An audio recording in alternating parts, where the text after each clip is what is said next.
certain. The next push, gonna take Rax. You know, 24 minutes in, when you're in danger of Raxing, you know the game is not going well.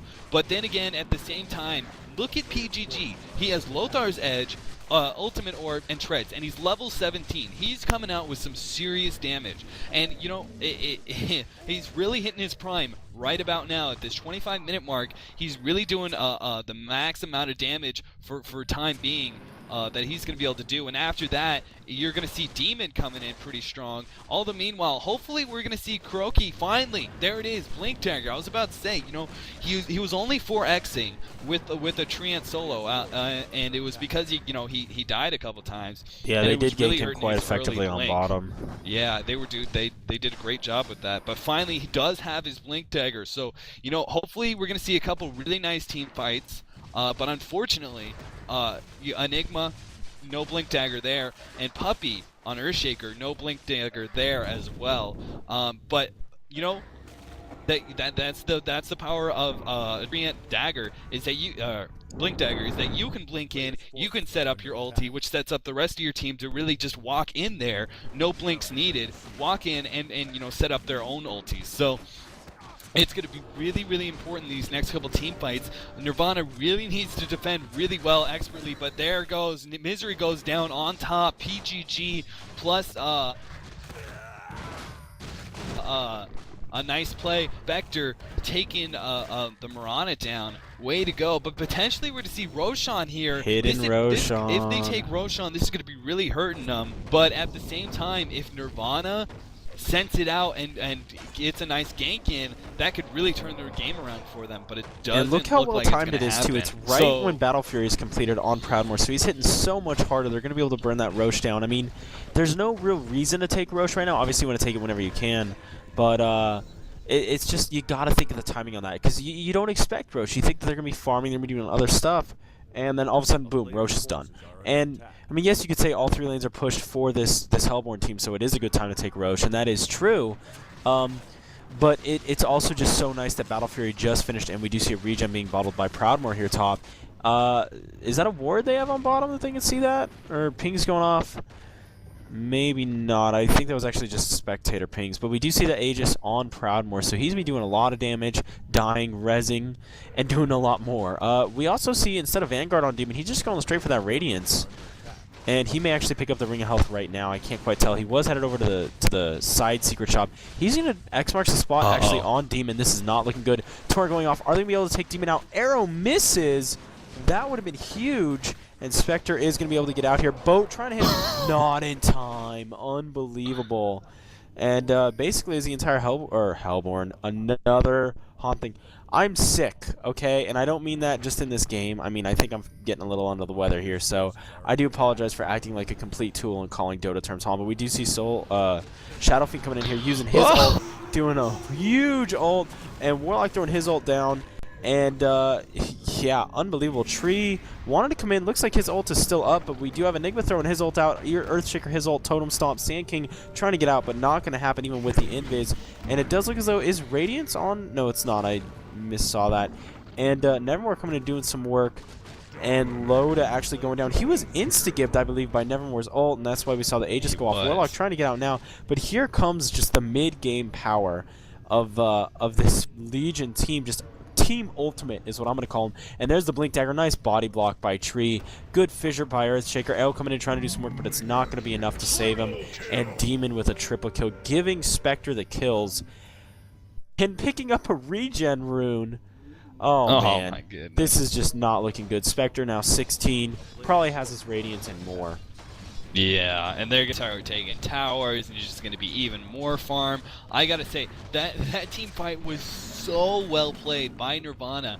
Both PGG and Kuroki setting up perfect ultimates. Kuroki hitting all 5 heroes, and then PGG hitting all 5 as well, but centered on that, actually action in the middle. Demon gets hit by an arrow, followed up by Twisted, ulti going off. Is he going to be able to get out, though? Demon has Radiance up. Now, he's trying to run away as much as humanly possible. Invis going out. He could potentially turn around, and he tries. Twisted, barely getting Invis in time, and just all around. Demon getting taken down.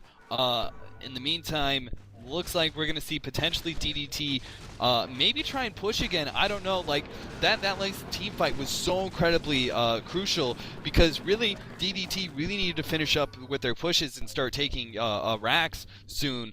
But you know, you really just can't rely on Priestess of the Moon and Kunkka to try and outcarry a Spectre. So hopefully we're going to see them pushing real soon here, or else you know, Nirvana's just going to be able to outcarry them. And on top of that, we're going to see Blink Daggers soon on Earthshaker and Enigma, and then Spectre's going to get all beefy, and just all around some serious damage going to go down. So hopefully this next team fight, hopefully we're going to see something happy here. Loda coming in, doing a ton amount of damage, just splashing creeps like nothing. Doing a nice job throwing armor on those racks. It's going to give them quite a bit amount of time, but Loda actually throwing Mantis Style going off on PP, trying to dodge that torrent, but it doesn't happen. Here comes the ship. It's going to hit PGG pretty hard here. They're trying to burn him down real quickly, but it doesn't happen. Here comes PGG. He throws his ulti, doing a huge amount of damage. Mirana barely getting out, trying to TP. Meanwhile, Kuroki trying to finish up that Warlock. So again, another huge team battle goes down, and would have been a complete and total massacre there, taking all 5 heroes, but Mirana got out with like 10 health there. It was just insane, especially given the fact that you have a Spectre in the mix with Radiance on, just doing a lot of AoE damage. You know, that's so, yeah. huge, but something else to note, when Tree gets that ult off, guess what? Enigma drops down his damage over time. Not his ult, not his Eidolons, not his stun. Yeah. I believe, yeah, I forgot the name, Death and Decay, and it's, what, 6-7% magic damage of your max HP per second? Yeah, I believe it's when you're 3, in 4, that 5, for 6. 6, when you're in that for 5 seconds, it's 30% of your max health in magic damage. So after reduction, I mean, you're still taking like 22.5, I want to say, right? Is that right? Somewhere around there, 22%, something like that. So you're taking a fifth of your HP from that. Nice actual Mantis Style on top by Nevermore as Venge tried to stun him, but that's just huge, along with damage from Tree's ult, along with Earthshaker walking up and pressing, you know, Echo Slam in your face. It's just brutal. And I know Enigma has been really focused on trying to get that Blink Dagger, and it looks as though he's got it and more. He did just purchase it, and the last is going to be Earthshaker picking up the Blink Dagger. But in all honesty, do you need it? With all of these team ults, is it even necessary, or can Earthshaker just walk up, and I believe the hotkey is C. I think that would work just fine for him, but we'll see. We do have a dagger on Sand King as well, so that's interesting to note. There also, I meant to bring up Ginsu, the Sheepstick, on Warlock. He's had it for quite some time, actually, but yet again, that Warlock bottom CSing as hard as he did, do you really want to see that CS, or would you rather have someone like your Potom or your Proudmoore CSing? And that's why, like, I felt that even though Warlock kind of won the lane, to what extent? What good did it do? You know, Tree coming in with a huge ult, that's huge. Warlock, whether he's level 6, level 11, level 16, that ult is still going to stop. Action on top, actually. Fisher coming out, stunning Nevermore plus the arrow, but I think he's going to get out just fine. But think about it, like, what has it done to really benefit in the form of damage or even team fights? Warlock could be level 6 with his ult, and it would still be able to break Enigma's ult, but it's just, I don't know, it just doesn't seem... Oh, Sanky actually charging up an ult. He's coming in here. He's trying to do some work on Nevermore. Stunning in. Dust going off here, but I think it was too little too late. Actually, whoa, how did he take that much damage all of a sudden? And Dagon? Dagon on Kuroki. Yes. I like this. I like this a lot.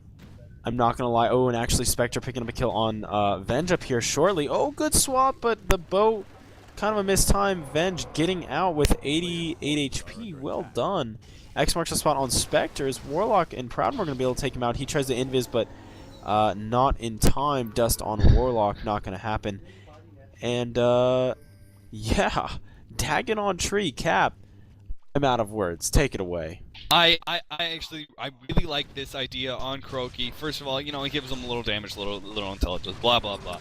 But the really important here, 400 burst damage is going to be really important when you're trying to talk about a Priestess of the Moon carry on the other side. Priestess of the Moon does have Manta Style and Boots of Travel, so really you're looking at potential Priestess of the Moon carry with you know, Loda as Kunkka also semi-carrying. You know, I think